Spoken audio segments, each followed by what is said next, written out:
రోజుల మౌన ధ్యాన తపోదీక్ష, 3వ రోజు ధ్యాన సందేశం. మాయకు ప్రతిరూపం ప్రపంచము. మనిషి పరమాత్మ వైపు ప్రయాణిస్తే పరిశుద్ధుడగును, మాయ వైపు ప్రయాణిస్తే అపరిశుద్ధుడగును.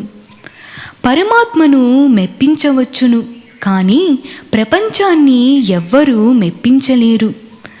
అజ్ఞానముతో ప్రపంచం వెంటపడితే ప్రపంచం నీకు అష్ట కష్టాలను, అవమానాలను, అపార దుఃఖాన్ని కలిగించి నా అసలు స్వరూపం ఇదేనని మనిషికి సుస్పష్టంగా బోధిస్తుంది. నీకు పరమాత్మయే దిక్కుయని, నన్ను విడిచి పరమాత్మ వెంట పడమని నీకు గుణపాఠం చెబుతుంది.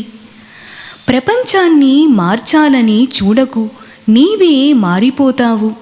ప్రపంచాన్ని బాగు చేయాలని ప్రయత్నించకు, నీవే చెడిపోతావు. దైవముతోనే ప్రపంచం మారుతుంది, సిద్ధత్వముతోనే ప్రపంచం బాగుపడుతుంది. కాబట్టి ముందు నీవు దైవత్వాన్ని, సిద్ధత్వాన్ని సాధించి బాగుపడు. అప్పుడే ప్రపంచం బాగుపడుతుంది.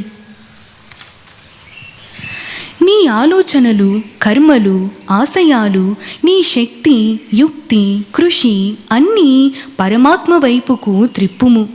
అప్పుడు నీకు ప్రపంచాన్ని మార్చే శక్తి లభిస్తుంది. ప్రపంచం నీ పాదాలకు దాసోహం చేస్తుంది. ప్రపంచాన్ని ప్రపంచంగా చూడకు, దొరికిపోతావు. జన్మను పాడు చేసుకుంటావు. ప్రపంచాన్ని చూడవలసి వస్తే, సంబంధం పెట్టుకోవలసి వస్తే పరమాత్మగా ప్రపంచాన్ని చూడు, పరమాత్మగా ప్రపంచాన్ని సేవించు. ఇదే సిద్ధ రహస్యం. ఆచరించు, ఆనందించు.